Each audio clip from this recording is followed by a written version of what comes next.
he'll share that with you, but as he shares kind of his life journey with you, I think you'll really see how this is very valuable. Okay. So I'm going to put this on your thing. Okay. All right. Good morning, everybody. Good morning. So yes, my name's Christian. Dr. Rich Nicholson is my grandfather, which has actually been very fortunate and the upbringing of my life, and then kind of leading up to my whole even to this moment and everything that's kind of happened thus far. But real quick, I'll share my core values and purpose. So in the Air Force, we actually have 3 core values, which I think is interesting that they've drilled into us, and it's integrity first, service before self, and excellence in all you do, which I feel like was already pretty innate in my nature, and then it kind of just got built upon. I especially love integrity first and having truth in all your actions. No sense of superficialness when it comes to loving others and loving yourself. There's integrity. There needs to be truth and honesty in your actions and what you say and how you help others. And then service before self, I've translated that to loyalty. Loyalty to my friends, my community, my family. That's something that's always been important, that receiving that is my loyal friends and my community that has helped supported me in everything, even before my injury, and then especially now. But just reciprocating that to them, I think, has always been very important. And then excellence in all you do has always been, in everything you do it with the utmost of your ability, and just making sure that you're just giving everything you got and everything that you do, right? So I've always really enjoyed those, and then just glad I got to build upon that. My purpose in life, I've always believed, is just love, right? Loving God, loving yourself, loving others, and just kind of building upon one helps building upon the other in that cycle. And achieving that, obviously, just through growing my faith, diving into my community, trusting my community, and just really receiving the love and then reciprocating that. And then important to me because that support is so important, and I know that especially now. And just knowing that this is the community that supports me, I would love to give back and pay it forward. And now diving into my story. So I'm 27, and I joined the Air Force about 3 years ago. I'm going to pull up my notes here. I grew up in Long Beach. I grew up, growing up, my parents got divorced. My dad suffered from addiction and alcoholism, and being raised with me, my sister, and my mom, my sister was quite the handful. So having a single mom, she was more preoccupied with my sister, but it kind of gave me the freedom to kind of do my own thing, and I kind of enjoyed it. I trusted myself. My mom trusted me to kind of make good decisions, stay out of trouble, and obviously I had Rich help raising me too.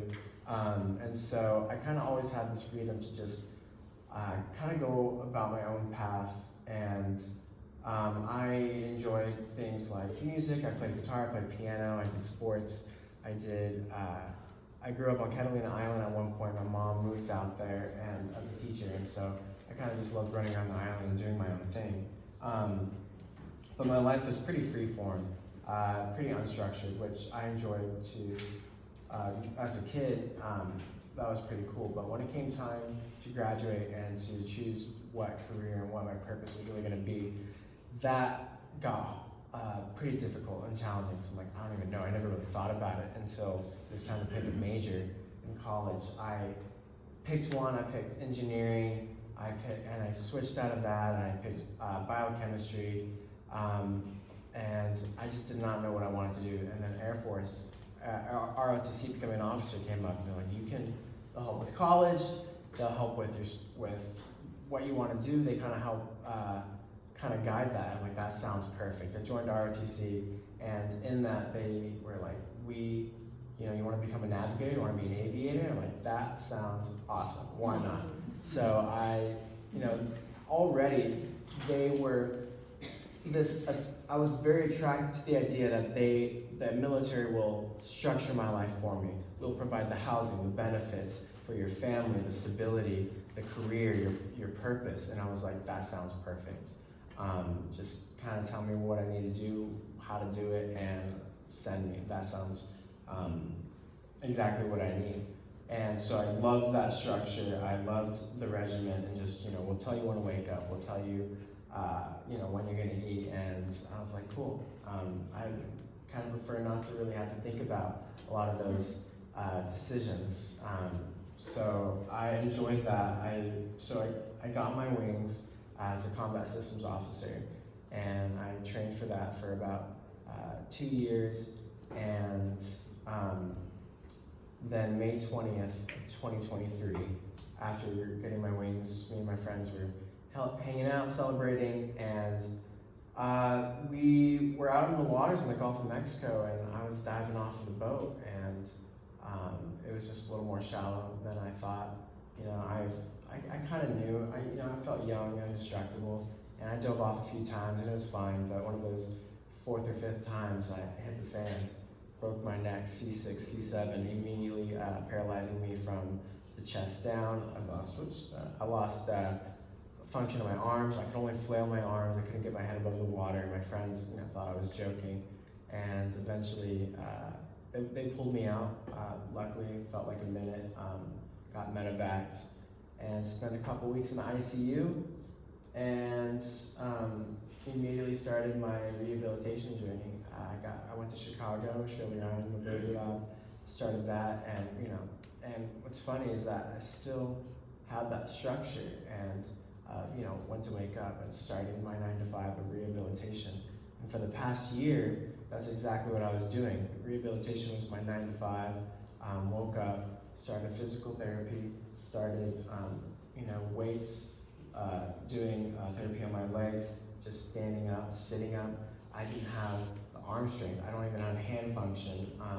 So all the occupational therapy, learning how to brush my teeth again, learning how to put on my clothes again, learning how to shower. And even in the beginning, I woke up and, they did all that for me. They dressed me, they fed me, they got me up and got me going throughout the day. And so I did that for a year in Omaha as well.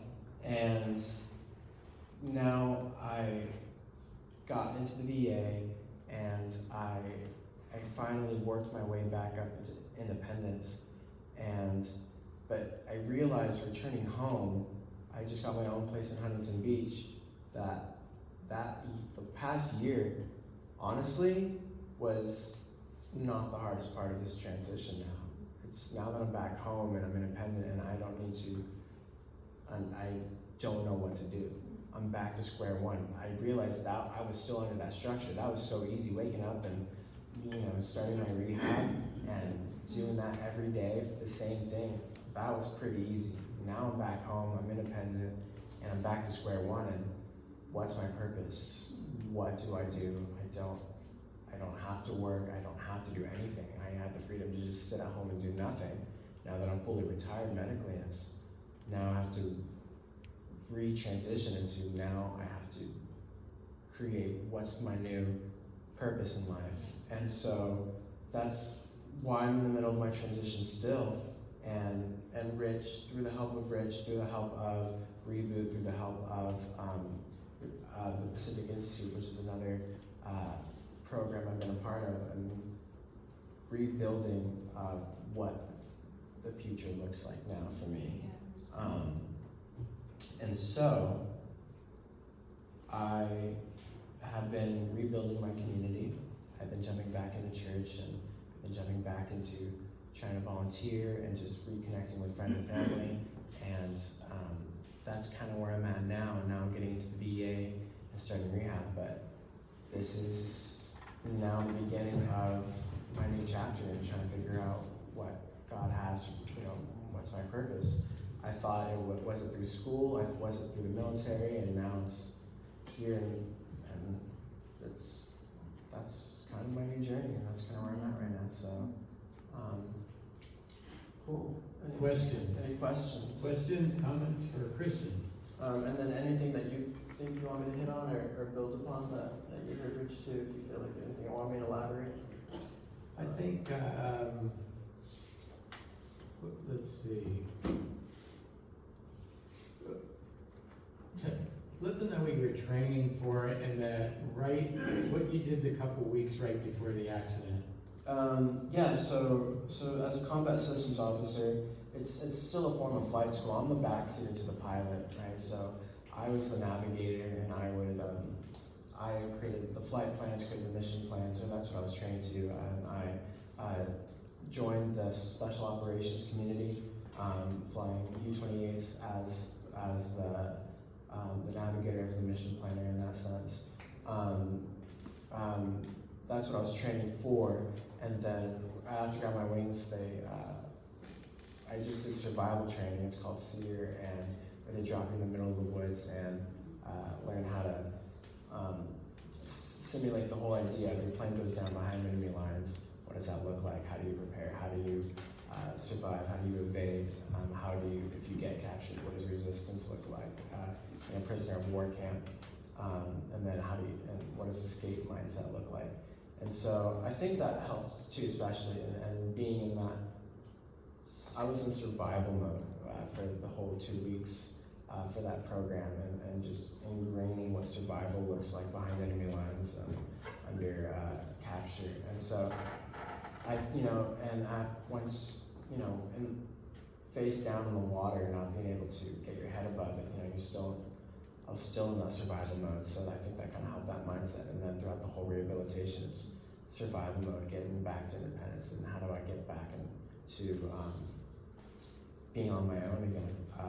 And so, and I think that those lessons, I'm so glad I learned that too, because that's still stuck with me even now, and kind of surviving this injury, kind of surviving now, just life in general, right? So, yeah. Yeah, what questions does anybody have for Christian?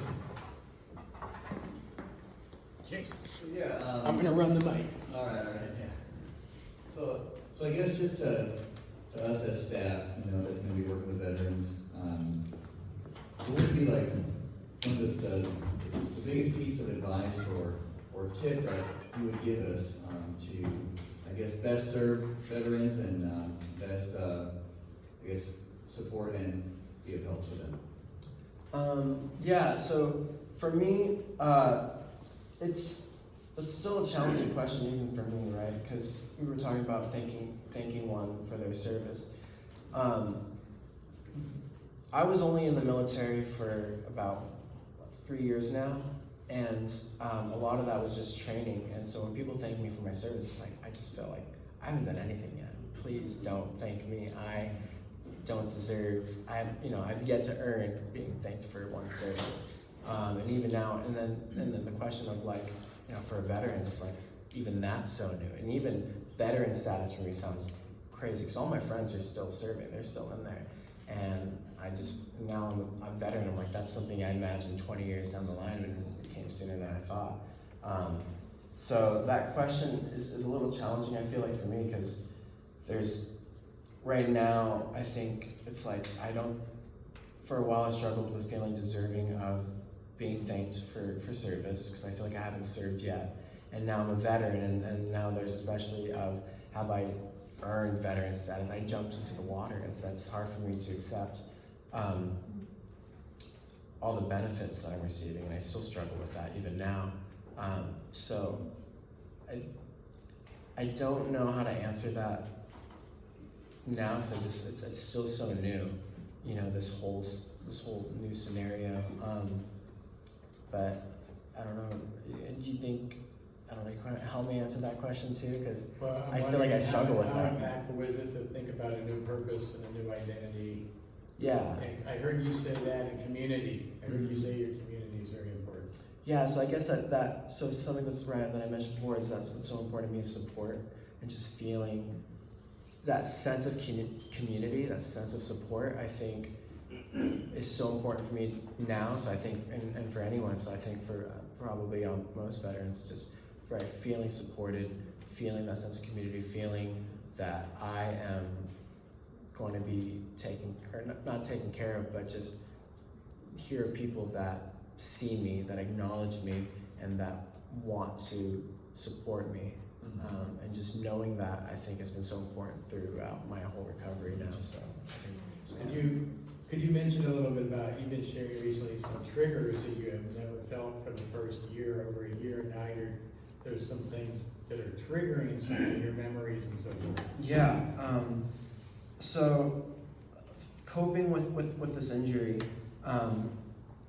growing, I mean, even from the beginning, I had to learn from early on childhood, which is adapting to everything, adapting to whatever community I'm in, and that kind of made me a chameleon of sorts, especially in communities. I always wanted that sense of community, so I always tried to just blend in with whatever I was doing. I mean, I was doing music, I was doing sports, I was doing theater, and then doing all that, and then joining the military is just like, who's this? I was growing out my hair. It's like, who's this kid with long hair showing up at ROTC?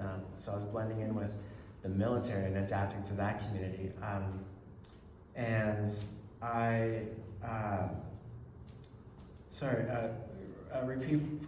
You mentioned now you're getting some memories from Right. when you went back to Catalina. Yeah, so this whole sense of adapting, I tend to disassociate or detach from one community to kind of better blend in with the next. And right when I got injured, my survival mode was immediately just like acceptance, like I'm paralyzed, this is my new life, and I immediately just detaching from my old life, and that's kind of helped me cope with everything. And so being in Omaha, that was my whole world, and I just kind of immersed myself in that, and that kind of helped. Where I just like, I don't know, as far as I'm concerned, as far as I remember, I've always been like this, and putting on my clothes, I've always had to put on pants like this. I've always had to shower like this, and it was kind of easy to disassociate. And being in Omaha, in the Midwest, somewhere I've never been before, because it's like this is my whole world. But it hit me moving back home.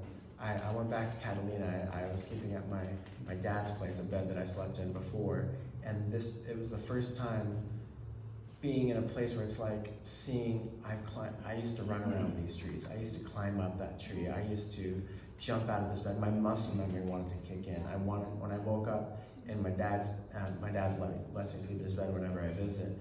When I wake up, it's like, I just want to jump out of bed, and I can't. And that was weird, and it was confusing and frustrating, and it was hitting me all at once of just like, oh yeah, like there was a life before this, and I was remembering it, and so that was kind of hard to deal with, because I guess I never really dealt with before, because I was just so quick to accept this new life, and so it was coming back to me, and that was triggering, and that was the first time I felt like triggered. That was new. I never understood things like. I never really let myself experience trauma, and so I was kind of getting a taste of that, I guess. So that's something that I'm still working through now, and just kind of dealing with that. So it's like, that's weird. I've never really let myself. I guess that's, as a person, I never really let myself deal with emotions like that. So it's something new for me, and something that I think working through now, and as far as rebuilding my new future, and just kind of working through all that. Yeah, thank you for that. Sometimes in the workshops, quite often, those doors open